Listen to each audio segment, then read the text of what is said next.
কিন্তু তা হউনি কোন পাই তার মানে यूपी कथा परिचालित होचे दिल्ली कथा परिचालित होचे हम ओडिशा कथा परिचालित हो ओडिशा नेतृत्व मानक कथा परिचालित हो तेणु ए ओडिशा भीम आर्मी आपण मान को जणाई देबा चाहे जे मां मान को सम्मान मिलबो भाई मान को सम्मान मिलबो तेणु मो विशेष किछि कहूनी बहुत भाई मान अछती प्राय समस्त आकर्षण हवा एवं ओडिशा युवक समाज को न्याय पाई एसएसटी ओबीसी माइनॉरिटी समाज को न्याय पाई एवं हक अधिकार को छड़े नउथला व्यवस्था विरुद्ध रे आमे किभली भाबे घर घर पहुंचवा दरकार एवं संविधान को घर घर पहुंचवा दरकार आवश्यकता अछि एवं आपण देखुथिले पूर्व सरकार रे दलित मानकर आदिवासी मानकर अवस्था किभली अछि एवं वर्तमान सरकार रे किभली भाबे ता दुई गुणित होई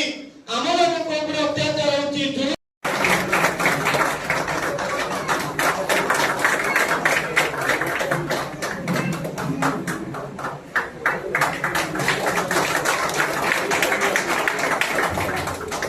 सामाजिक न्याय आंदोलन रे ए समाजर बहुजन वंचित समाजर छात्र माने युवक माने महिला माने बुद्धिजीवी माने किभली भाव में आंदोलन को आसी पारिबे एवं आंदोलन को आसला परे किभली भाव में ए न्याय तो लड़ाई त्वरान्वित हम अधिक अधिक व्यापक हम ओडिशा राज्य में तार कार्यक्रम चलती लड़ाई केते समागम होगा चाहते लड़ाई केते जन को माने आने चाहते आंदोलन ये लड़ाई ये देशर अनुसूचित जाति जनजाति पछुआ वर्ग और एमान भर धर्म परिवर्तित संख्यालघु एवं देशर 100% नारी समाज जो माने सामाजिक व्यवस्था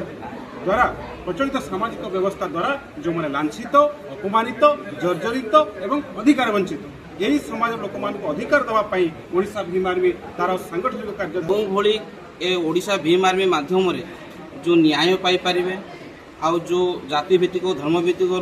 जो रक्षा पाई पारे जो प्रकार ताड़ना चली रक्षा पाई पारे से निमंते आम ओडिशा भीम आर्मी स्थापित राजनीतिक सुधार पाई तथा शिक्षार प्रसार पाई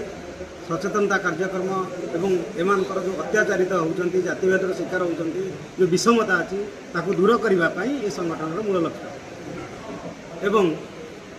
सारा राज्य में आम किभली भाव में गोटे स्वतंत्र आंचलिक भाव में आम राज्यर राजनैतिक अधिकार को एवं मौलिक अधिकार को सांविधानिक अधिकार को घरे घरे किभली भाव पहुँचेबू संविधान सचेतनता कार्यक्रम किभली भाव पहुँचेबू यह हूँ आम कार्यक्रम उद्देश्य